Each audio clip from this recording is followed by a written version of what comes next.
the argument that comes up, and I think it's a valid one whenever we talk about, who's going to go to the Knicks or who the Knicks going to get this free agency, is how they've been burned in free agency historically in the past 10, 15 years. Whether it was LeBron, everyone was excited. Oh my God, LeBron is going to come to the Knicks, and the Knicks said he's going to take over the Garden, he's going to run the show in New York, and he didn't. Then they had to settle, obviously, for Amari Stoudemire.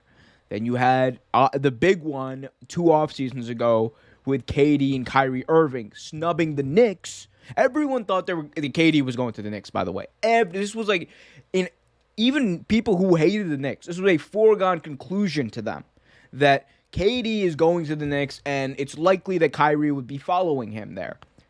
But that didn't happen. Instead, they both went to the crosstown rival and made the Brooklyn Nets hugely relevant again. So that, I think, was a big time mistake on behalf of the New York Knicks, and it's also a big blight on who they might be able to get down the line. Are they going to be able to get, a top free agent? I don't think so. Like, it's going to be difficult because you've just seen this history of people being snubbed, and you have to look at why that is. It's because of bad management. It's because of the owner who has absolutely no respect for the Knicks players, who has no respect for, the legacy of Knicks players. He has no respect for fans. He has very little respect for his front office and his coaching staff that seems to be fluctuating every 3 years. Andrew, at what point do you as a Knicks fan, say that either Nolan has to go, or as like have you got to that point where you're just like he doesn't know what he's doing and he's bad for the franchise and he's one of the main reasons that people don't want to come to my team? So let me get on you about a point you made earlier. Okay. So get on me. So first, we did strike out on LeBron, but we struck out on LeBron because we were missing the key piece, which was we needed like the 1A, the 1B type. We needed the guy with the relationship to LeBron. That's D Wade. That was D Wade from Miami. That's why he was able to go there. Mm-hmm. We have that for Zion and RJ. We have that. As long as we keep RJ happy and RJ, he doesn't ask out, we already have like the D Wade to the LeBron when it comes to RJ and Zion.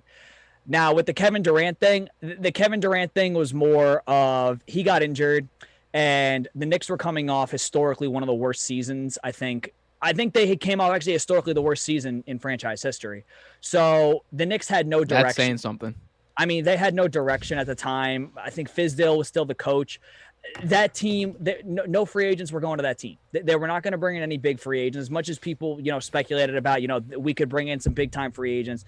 That team wasn't going to bring any free agents. They did strike out. And listen, Brooklyn already had a foundation.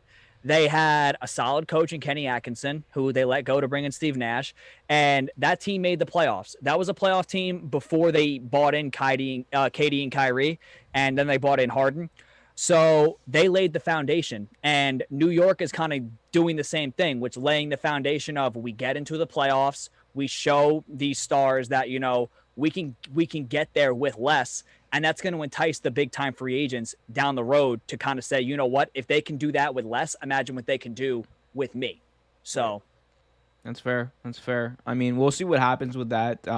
We'll be talking more NBA in just a little bit. We're going to be talking about Kobe Bryant's Hall of Fame induction at the end of the show, so stick around for that if you want to hear more about that. But before we get to any of that, Andrew, I think it's important for us to discuss baseball.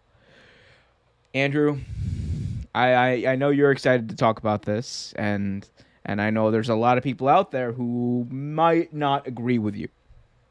But let's get into it. So, after 5 straight losses, the Yankees have finished this weekend with an AL worst 5-10 record, which is their worst start since the 1997 season. But Andrew, it gets worse for the Knicks because they also have historically bad stats to go along with that. Let's take a look at this tweet from Katie Sharp, who went through some analytics. It's like they have a 210 batting average.